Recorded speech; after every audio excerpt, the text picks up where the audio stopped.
Happy Aloha Friday. We have made it through yet another week. Welcome to the COVID-19 Care Conversation with me, Yenji Denise, and Ryan Kalei-Suji, brought to you by the Hawaii Executive Collaborative and Hawaii Pacific Health. We bring you leaders every day, and today, Ryan, we are joined by a very special guest all the way from Washington, D.C. That's right. Senator Brian Schatz will be joining us in just a few moments to sort of give us an update on what's being done on the federal level to help those suffering, of course, through this COVID-19 pandemic. We've actually spoken to the senator a few months back, and it's hard to believe that it's already been that long, but we want to sort of get an update since we last talked. Of course, the last time we discussed the efforts to the rolling out of the PPP program. We know that that is expiring for many businesses now, so want to get an update on if there's anything else that could be done on the federal side to help some of those businesses that are still struggling, as well as here on some of the updates of what's happening on that federal level. So we encourage you, if you're watching right now, please enter in your comments for the senator. We'll try to get to as much topics and questions as we can. Of course, this is a way for you to ask those questions, so we encourage you to let us know where you're watching from, of course, but also type in any questions that you may have, and we'll try to get to as many as possible. Of course, we always like to start off this conversation by presenting some of the numbers and figures of COVID cases in Hawaii. And Yenji, yesterday, a pretty alarming number being released. Yeah, the mayor did share that with us yesterday. He gave us an early preview, 18 cases. So we see a spike, every day, we hope for single digits or zero, but sometimes we do get these numbers in the teens. 18 is definitely concerning, but officials today in the paper have been quoted as saying that this is something that they somewhat expected as things started to open up. And they say it's not going to deter or delay any openings that are already scheduled. So we know that gyms and other areas that are considered medium risks are starting to open. We'd love to hear from you. Are you planning to go to the gym or go to a bar or go to any, engage in any of these activities, or are you still more likely to stay home right now? Interesting to get your take on, on whether when you see those numbers as high as they were, does it affect your behavior? Yeah, and also brings forward to the conversation again of how do we open Hawaii safely and really present the economy back and open that back up so that people can, of course, travel to Hawaii and really support the economy, because we know that so many are suffering right now. But how do you do that with those case numbers, the numbers that they are? And hopefully we'll wait to see in just maybe in about an hour or so the latest numbers. But right now we want to bring into the conversation all the way from Washington, D.C., Senator Brian Schatz, who's joining us live from his office in D.C. Good morning, Senator. Great to see you once again. Nice to see you both. Thanks for having me. Thanks for being here. Mm-hmm. Let's dive right in. Yes, please, yeah. Ryan, go ahead. We want to start off by asking, of course, the PPP program was meant initially to sort of help some of these businesses make it through that initial first phase, if you will, of this pandemic. And now that many of these businesses are running out of that loan and that program has sort of expired for them, we're seeing many stores having to shut down and businesses shut down. Is there anything that's happening or that can be expected to help in this relief efforts and maybe a second wave of support that may be coming out? Well, we hope so. We understand that a lot of small businesses are not just facing difficulty, they're facing an extinction event. There is a very real possibility that some of these businesses will just not come out the other side of this. And that's why the PPP program has been so important. It was clunky in terms of the rollout, but we did get $2.6 billion out to Hawaii businesses. And a couple of weeks ago, we were able to unanimously authorize some changes to the program that just sort of enables these small businesses to more flexibly use the money in terms of the percentages of the dollars that they receive that they have to use for payroll versus rent and utilities, and also the period of time during which they're allowed to use the money. So that's all good news, but you're really right. We can't go on like this. In July, I anticipate negotiations will begin in earnest about the next COVID package of relief, and PPP will be a central piece of that. But as you said in the lead up, we've really got to think through how to strike the right balance, keep everybody as safe as possible, but also provide for some kind of economic opportunity. And that's why I'm pleased that the neighbor island quarantine was gotten rid of, and that we're in the process of trying to do everything as safely as we can to bring back some commerce. We're not going to get 200,000 jobs back instantaneously, but every job counts. And every time we provide an opportunity for a local person to earn their own paycheck, that's a good thing. And we're going to probably be climbing out of this hole for not just the remainder of this year, but for a couple of years. And we've got to think of that as we make policy going forward. I know that the focus of Ryan's questions was on small business. Now let's look to individuals. Cheryl Satsumi says, can you please provide an update regarding what Congress is considering when it comes to unemployment benefits? Will the $600 plus up or a part of that be continued? What other options are being discussed? It's a good question. July 31st is when the unemployment insurance, as it is currently extended, expires. And I think that for state leaders, they ought to operate under the assumption that that is a real expiration. We Democrats in the Congress are going to fight to extend it, but I think it's fair to say that we're not going to end up with that $600 plus up, which was great in the sort of immediate emergency situation. But there are people who are being compensated in total $65,000 a year with unemployment insurance, when they were maybe making significantly less than that. And so I don't think we can expect that dollar amount will continue forever. Certainly, Mitch McConnell has said it won't continue at all. I think there's room for a compromise, including to have it sort of step down over time to be humane, but to understand that in order for people to come back to work, we don't want to make it sort of a non-competitive situation where you get $65,000 to not work as opposed to $35,000 to work. Another question that we want to ask, of course, is a topic here in Hawaii that a lot of people are asking, and we just want to get your take on, is the reopening of Hawaii to outside visitors, to the tourism industry. We're already seeing some questions coming in about that here in our program this morning. But what are your thoughts on how Hawaii should safely reopen, and what will be the appropriate time and measures to ensure that the community is safe, but at the same time allow the opportunity for the tourism industry to get started once again? Well, a couple of thoughts. First, I think the opportunity to establish travel with places that have similar COVID incidence rates is there. So I know that the governor is working on the possibility of, especially Japan and Korea.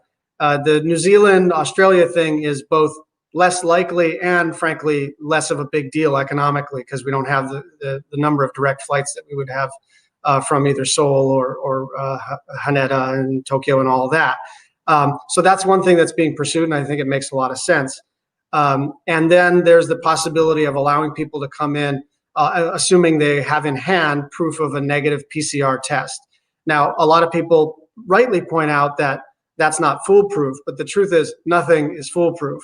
What we're trying to do is chop down risk. We're trying to say that if the natural incidence rate is, say, 1 in 300 or 1 in 500 of people having COVID, and we can knock down 80% of that risk with a negative PCR test, that would significantly reduce the risk to our citizens. One other piece of this is to remember that most of the COVID spread and most of the COVID traveler related incidences are from our local people going to the mainland and kind of reintegrating into their families.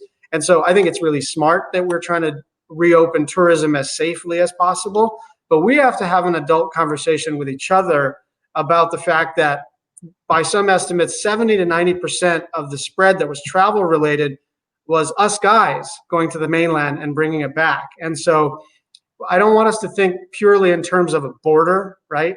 And stopping everything from the mainland. The main thing we can do is universal mask wearing, social distancing, and sanitation. And that is entirely under our control.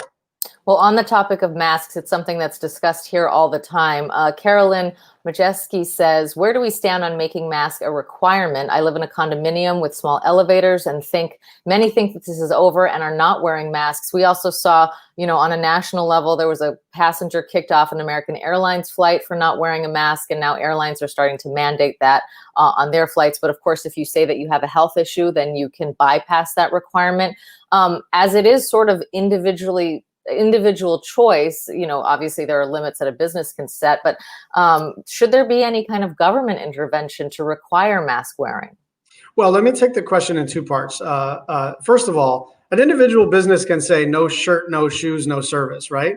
And so you can certainly say, hey, no mask, no service. Like that is We reserve the right to refuse service to anybody unless it's on the basis of race, class, sexual orientation, veteran status, disability status. But if you're just saying, hey, no mask, you don't get to come into my private business, a private business can and frankly should do that. I'm a little more hawkish about mask wearing because now the data is in. Wearing masks is the single most important thing we can do to stay safe. It's the single most important thing we can do. And I liken it to this sort of seatbelt debate. In the 80s, when there was a talk about federal mandates for seatbelts, there were all these people who were saying, my freedom to not wear a seatbelt, right? And now it's just mandatory, and we've saved millions, well, I don't know if it's millions, but certainly hundreds of thousands of lives as a result of it just being the law. So my own view is that in close quarters, that during a pandemic, we should have mandatory universal mask wearing. But that's not my authority. That is a governor or a mayor or a president's authority in the executive branch. But I just think that one thing that we can do to protect ourselves, even while the mainland is sort of on fire with the disease and stupid politically in terms of being polarized over such a basic public health protection, is we can all just sort of Democrat, Republican, independent, non-voter, whatever, everybody, just wear your mask when you're indoors. You don't have to wear it when you're jogging. You have to wear it at the beach. But if you're in close quarters for any period of time that's significant, just put the mask on. I want to ask a question about some of what's happening on the mainland. We're seeing some of those rising numbers in some of these stages and these surges after this reopening efforts have sort of opened up. What are you hearing from your colleagues? Because, of course, many of, where you're working, of course, is sort of an amalgamation of all these states coming together from various parts of the country. Is there any concern about the spread that's happening in the country right now? And how, when we talk about reopening Hawaii, you have to think that these other states are also interconnected as well. How are other states preventing, some cases like where surging Florida is from getting to anywhere else into other states? And what are the conversations like on a national level of this interstate transport? Well, I think it's a really a good question, Ryan, because, first of all, people are worried based on their case rates going up. Florida is particularly bad, Arizona, Texas.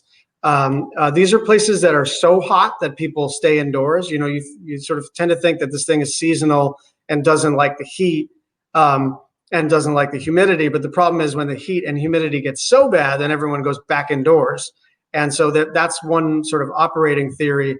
The Northeast of the United States is really calming down from a disease standpoint. New York, New Jersey, Connecticut are really flattening their percentage is now at about 1%. We're lower than that, but they're getting pretty good. And the South and the Southwest are getting pretty bad. And so where you had, if you sort of add up all the numbers, it looks like it's flat. But what's really happened is New York has really drastically improved its situation, and lots of other places are on fire. But I just want to say that the places that are doing well, we're the only place that can really stop travel in the way that we're doing it with this 14-day quarantine, because we have water in between us and every other state. And we have seen other states successfully keep the COVID rate low, even without the ability to stop travel. So it's just a good reminder, as the sort of politics of what's happening at the airport seems to be the focal point on an almost daily basis, that yes, that is an important aspect of our strategy, and I don't want to diminish that. But the main thing is mask wearing, social distancing, and sanitation. And if we do that, then we can manage this pandemic. We will not ever get to zero, and the numbers are going to spike because we've opened up businesses and opened up a little bit more of our society. That was totally expected. So I don't want us to panic at these numbers. We got to monitor it. I certainly do a little worrying every morning when I try to figure out what the number is. But I don't think we should panic and say, oh, that's proof that we got to shut back down.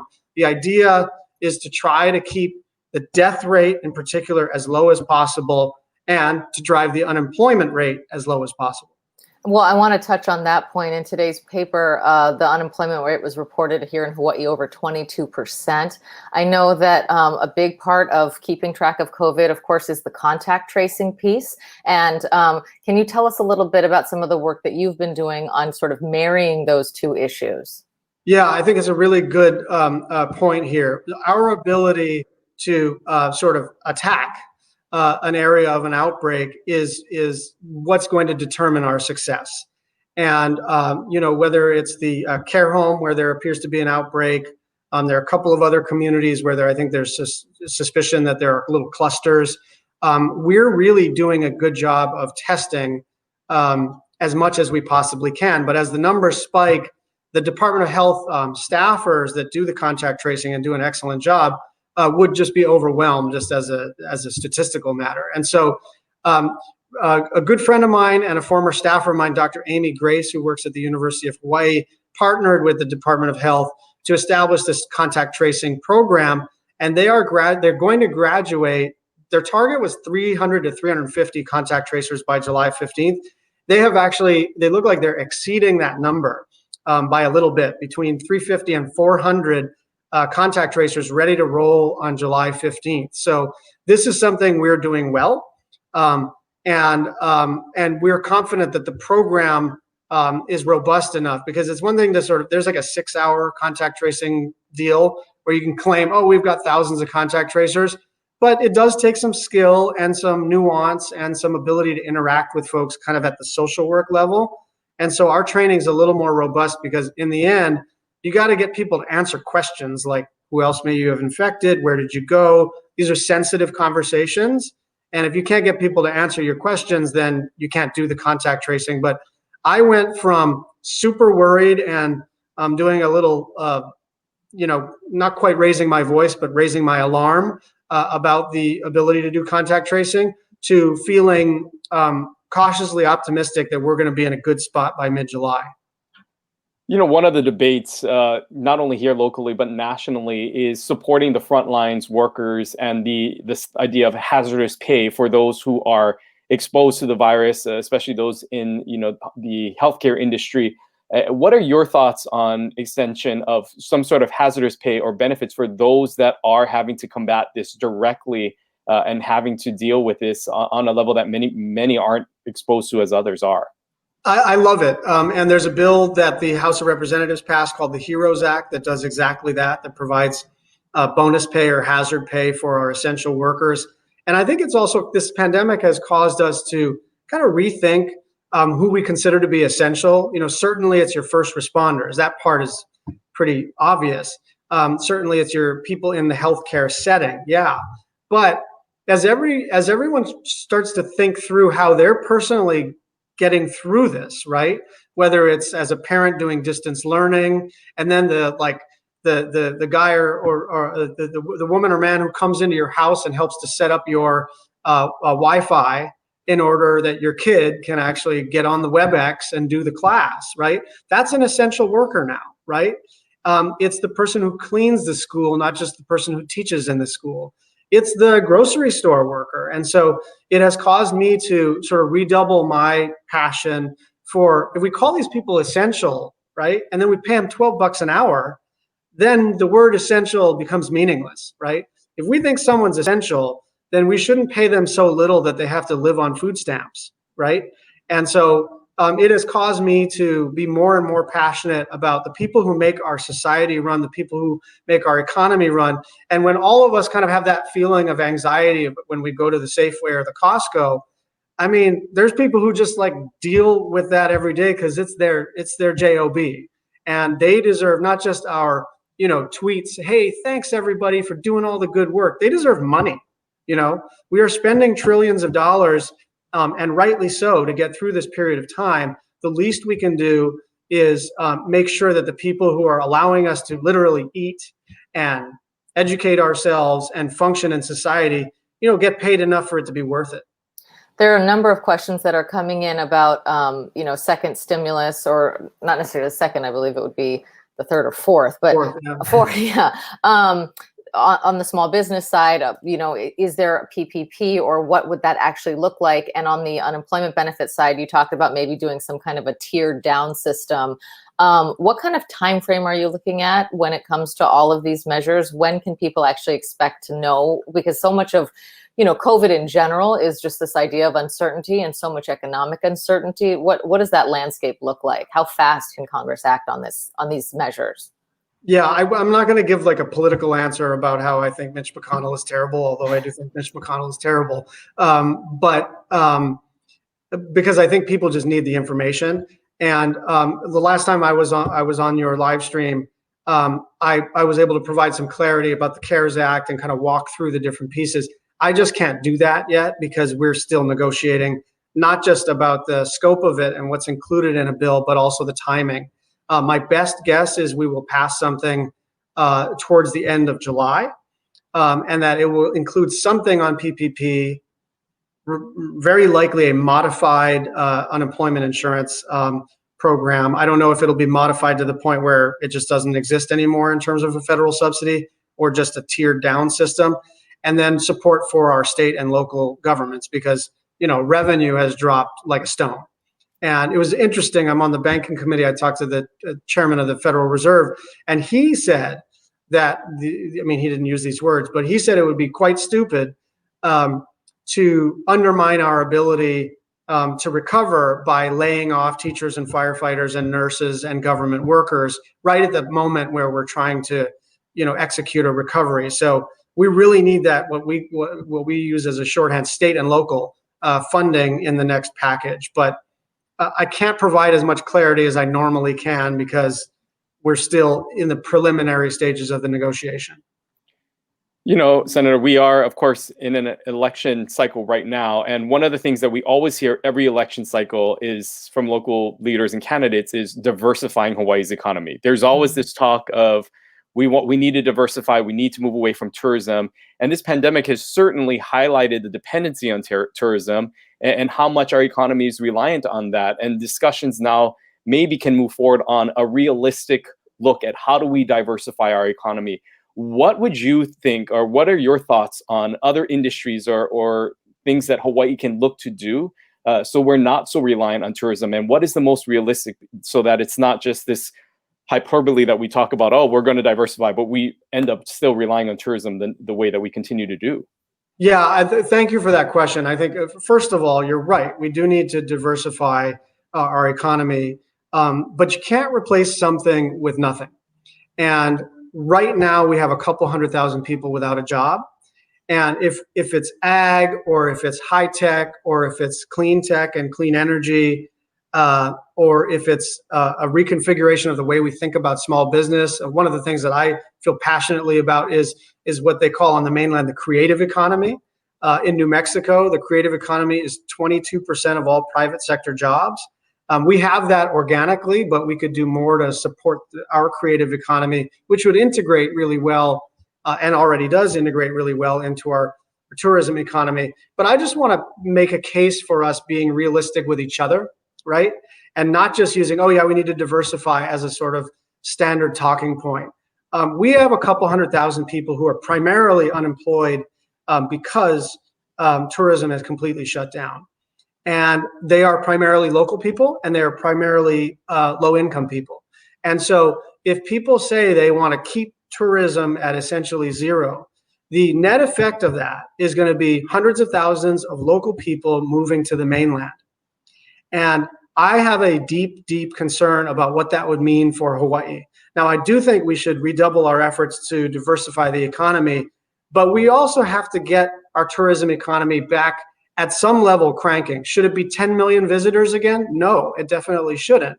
But it can't be zero either, because there are lots and lots and lots of families who will just not be able to make it in the state of Hawaii. And I worry very much that the people who are not dependent on tourism are a little casual about how much they want to transform into something that doesn't yet exist. We have to do the hard work of turning those visions about high tech, about ag, about clean tech, about the creative economy into reality, and build that over time. So it's not just this perennial sort of political talking point, but we build it over time.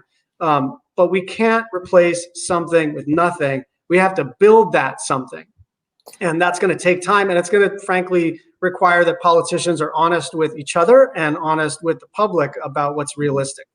In the interim, as we are still relying on tourism, how do you think we safely do the reopening? The governor has obviously extended the quarantine for trans-Pacific travel until the end of July, and we're looking probably sometime in August. The idea of getting a test before, 3 days before in that 72-hour window and then boarding a flight, is that something that you think will be enough? Sort of what is the best way to do this in a way that's safe? They've talked about randomized testing. The governor on Monday told us that, the state can only test 5,000 people per day, which is fine for our population now.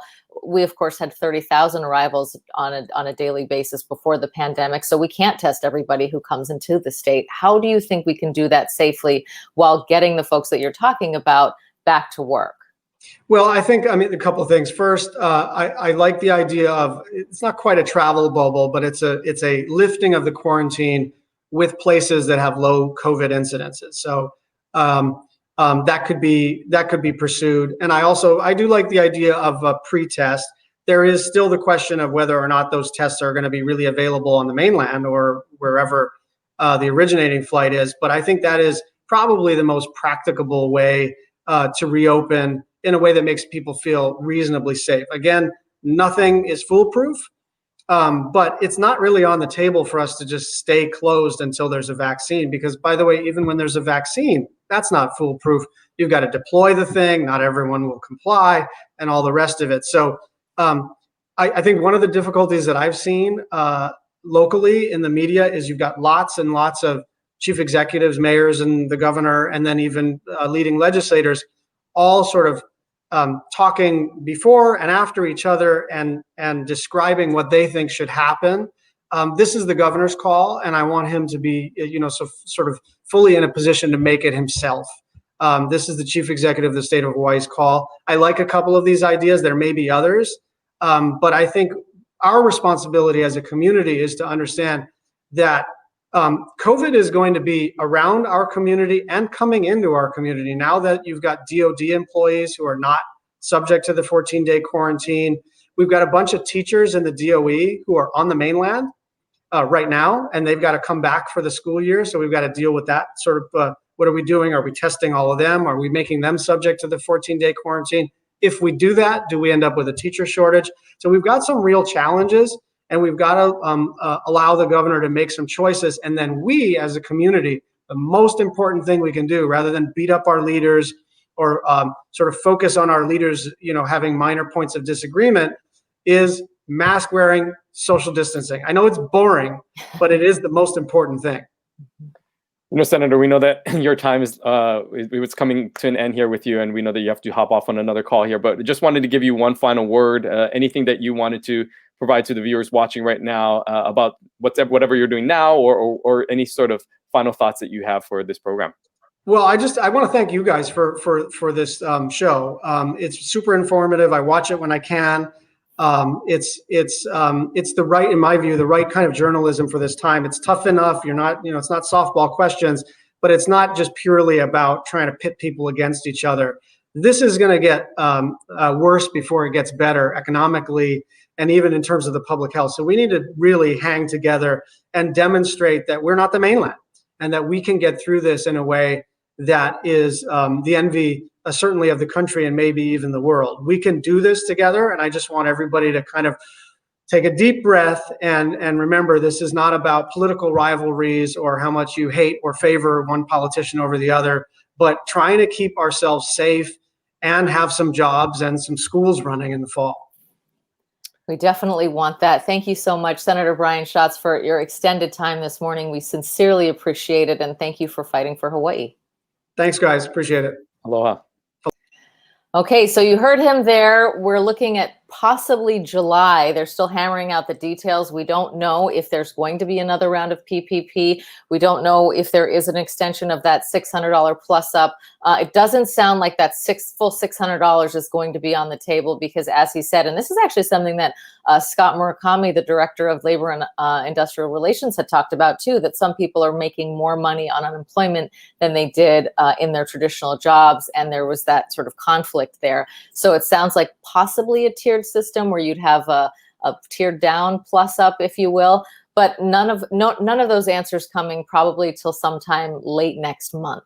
Yeah, I'm certainly not, the answer I think that a lot of small businesses were hoping for, because, we understand that many people are in a tough position right now without sort of that PPP loan anymore, and without sort of that provided set of income that they can really help to pay employees, to pay some of these bills. And so, he expressed his concerns about some of these businesses closing down permanently. But he is saying that they are going to be talking about that, and we'll stay tuned to see what happens next month as they maybe sort of roll out yet another sort of stimulus package. Also interesting to hear him talk, excuse me, somewhat passionately about the hazardous pay and really protecting those on the front line. He's saying that if they are deemed essential, and if we're calling them essential, they shouldn't be making a minimum wage. We should be finding ways to support them.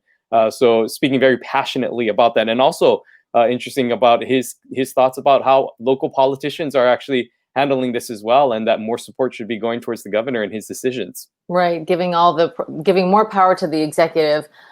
Very interesting to hear all of his thoughts there. If you look at today's paper, some of the issues that he was talking about, of course, the state jobless rate at over 22%. And part of the fallout from that, shops closing. The iconic Watermills at Ala Moana Center is closing. That business is one of the original iconic retailers of that shopping center. And sad to see that is closing its doors. So, we are just bombarded by these headlines, Ryan. And the other big headline that really caught my eye this morning was that health officials are saying that thermal screening is very ineffective. That's pretty disappointing, because we know that, everyone's out there with their thermometer, those temperature guns, but that doesn't really seem like a great way to narrow out COVID. Yeah, and you know that the state is putting a lot of effort and money into installing some of these thermal screening measures at the airports here locally. And so hearing more about just the inefficiencies of it, about the percentage wise, and just how it is not as accurate in terms of this really being able to distinguish who may be a carrier of this. Yes, it can help to identify those who have a higher temperature, but ultimately that there are a lot of loopholes that it is not a way for them to really rely on this solely as a measure in order to protect Hawaii and those guests coming into the state. We are going to be talking with Governor Ige on Monday. We've got a great lineup for you next week. Also on Monday, Lisa Kimura, who is the Vice President of the Community Impact Initiative at the Aloha United Way, will be joining us. She's going to be talking about the ALICE report, that is I always forget what the acronym stands for, but basically it's those who are economically threatened in our state. What does that look like? Economically vulnerable, perhaps one family disaster, one car breakdown away from missing rent payments. Pretty sobering numbers that came out yesterday, Ryan. So we'll be diving deep into those with her on Monday. Yeah, and Aloha United Way, of course, directly working with a lot of in the community with a 211 number that has been set up. And so they firsthand have seen the impact of those individuals. So going to get an update on those types of numbers in our segment where we like to break down some of the figures, not only of what's happening in COVID, but the economy side as well. We'll also be speaking with members of the restaurant community, as well as Lieutenant Governor Josh Green, and getting an update from him, as well as Senate President Ron Kochi, as we know that the legislature goes back into session next week. There was a lot of debate over what to do with the rainy day funds and if that federal money should be put into the rainy day funds.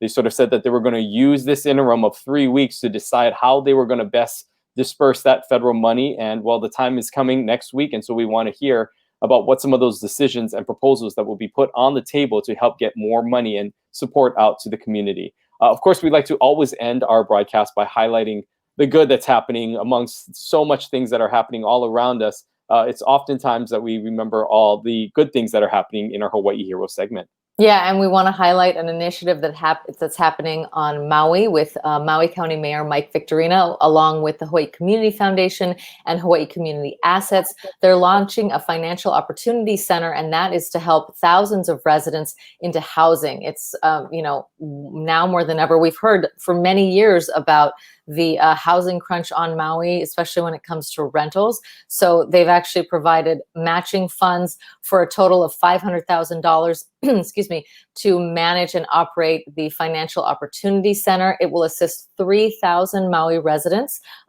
who qualify for affordable housing rentals and mortgage financing over the course of 3 years. So we're so happy to see that, because that, the programs like that make a huge difference and really affect the outcomes of so many lives. Yeah, and again, the Hawaii Community Foundation, an organization who I feel like we say almost every other day, because they have their hands in so many different nonprofits and so many different groups and so many different organizations to help provide support. Of course, the Resiliency Fund, really an effort to help to support a lot of these things. So if you in any way have the capacity to help, the Resiliency Fund is a great way to support that. You can head over to the Hawaii Community Foundation's website for more information on how you can get support the Resiliency Fund, which in turn supports so many other organizations here on the ground in Hawaii. So we thank them for all that they continue to do during this time. We are so happy to end the week with you. Again, we've got a great lineup. We encourage you to have a great weekend out there. We know a lot more things are opening up. But as the senator reminded us, it's boring, but it's important. Social distancing, wear a mask, wash your hands, all the basics. By now, we should have it down. And the more we do it, of course, the more we can return to the life that we once knew and really long for right now. That's right. So until next week, we will hope that you all have a great weekend, and we'll see you right back here 10:30 on Monday. Aloha.